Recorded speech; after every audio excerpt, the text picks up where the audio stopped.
નમસ્કાર, હું Rinku Prajapati public India ન્યૂઝમાં આપનું સ્વાગત કરું છું। શરૂઆત કરીએ આજના સમાચારની। 3 લગ્ન કરનારો શખ્સ ત્રીજી પત્ની ગર્ભવતી થતાં જ બીજી પત્ની લઈને ફરાર થઈ ગયો।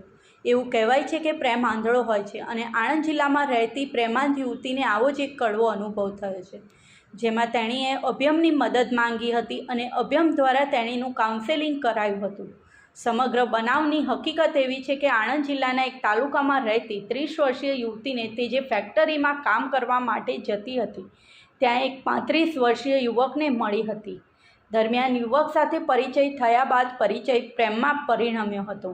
નોંધનીય બાબત તો એ છે કે યુવતીના બીજા લગ્ન હતા, જો કે પ્રથમ લગ્નથી તેને એક સંતાન પણ હતું જે તેના પિયરવાળા સાચવતા હતા। જો કે તે જે યુવકને મળી હતી તે યુવકે તેને એકસાથે જીવવા મરવાના કોલ આપતા જ તે તેના પ્રેમમાં અંધ બની ગઈ હતી અને બંને જણાએ એક મંદિરમાં ફુલહાર કરી લગ્ન કરી લીધા હતા। તેઓએ પછી થોડો સમય મુંબઈ રહેવા જતા રહ્યા હતા અને ત્યાંથી તેઓ નર્મદા જિલ્લામાં રહેવા લાગ્યા હતા। છેલ્લા 1.5 વર્ષથી તેઓ સાથે જ રહેતા હતા। તે દરમિયાન યુવતીને જાણવા મળ્યું હતું કે યુવકના તેની સાથેના ત્રીજા લગ્ન હતા। યુવક તેને જ પ્રેમ કરતો હોય આ બાબતે તેને કંઈ વાંધો પણ નહોતો।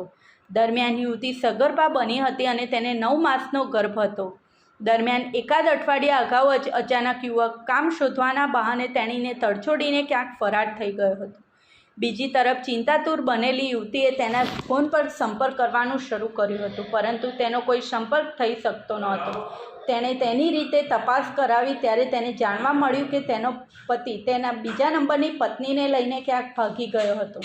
નિરાશ થયેલી પત્ની આખરે તેના સાસરીમાં આવી ગઈ હતી, પરંતુ સાસરીમાં માત્ર નશો કરતા સસરા હોઈને અજુગતું લાગતા તે પિયરમાં પહોંચી હતી, પરંતુ પિયરવાળાઓએ પણ તેનો સાથ છોડી દેતા આખરે તેણે અભયમમાં આશરા માટે મદદ માંગી હતી, જેને પગલે અભયમની ટીમે તેનું કાઉન્સેલિંગ કરી તેને આણંદના સરકાર સંચાલિત આશ્રય સ્થાનમાં સહી સલામત મૂકી હતી।